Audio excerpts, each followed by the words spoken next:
Go. Alright, so we've made it.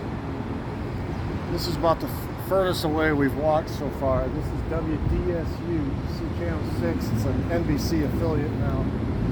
This is the TV station that did all the marketing, if you want to call it that, for Lee Harvey Oswald and his sheep dipping as a pro-Castro sympathizer. And you say, well, what exactly did they do? Well, on August 16th, we told the story of August 5th and the 6th.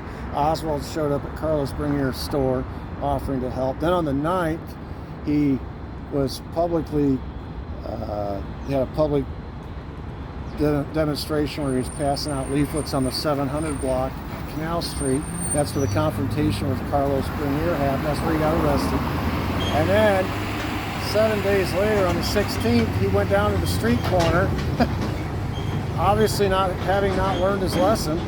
In the middle of this very anti-Castro town, he starts passing out pro-Castro leaflets again, this time in front of the International Trade Mart. So this has been WDSU, which has seen the pictures, and they know he got arrested. And this guy is becoming a public nuisance. And so they decide we're going to do a story on him. So on August 17th, radio commentator William Stuckey and they have a radio station as well, WDSU, visited Oswald and asked him if he would appear on his show called the Latin Listening Post. And so that night, on the 17th, Oswald, I don't know if that was the original building, kind of looks new, but appeared at the building, and they taped a he got there about 5 o'clock in the evening. They taped a 37-minute segment, which they cut down to 4.5 minutes, and at 7:30 that night, they broadcast on the radio Oswald on the Latin Listening Post. And this is just another step in the sheep dipping, making public all of his pro-Castro. This is job number 2. Remember job number 1? Actually, it's job number 3. Job number 1 was the cover job, fake. Job number 2 was the anti-Castro CIA Operation Mongoose stuff. Job number 3 was the pro-Castro fake stuff, pretending to be a pro-Castro. So here he is, and he's always doing it in very public places, and now he's getting radio shows. On August 19th, Stuckey had invited him when he finished the radio show on the 17th to participate in an actual debate with Carlos Bringier, his his opponent on the street that day. And Bringier had an associate named Edward Butler, and these are both guys affiliated with Inca. Inca was the Information Council of the Americas. This was an extremely conservative anti-Castro organization to which a lot of these people belonged.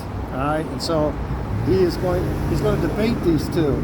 So on August 19th, 1963, Oswald accepts Stuckey's offer to debate Bringier and Butler on live radio. So 2 days later, on the 21st, Oswald appears again at the television studios here and debates Bringier and Butler.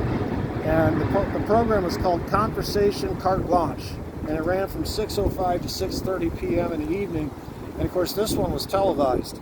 And this became footage that was used by the CIA and by the FBI to show to the world, after the assassination in Dallas, the famous footage of Oswald saying that he was a Marxist-Leninist and arguing with Bringier when he said he was not a communist, but he was a Marxist-Leninist. And Bringier says, "What's the difference?"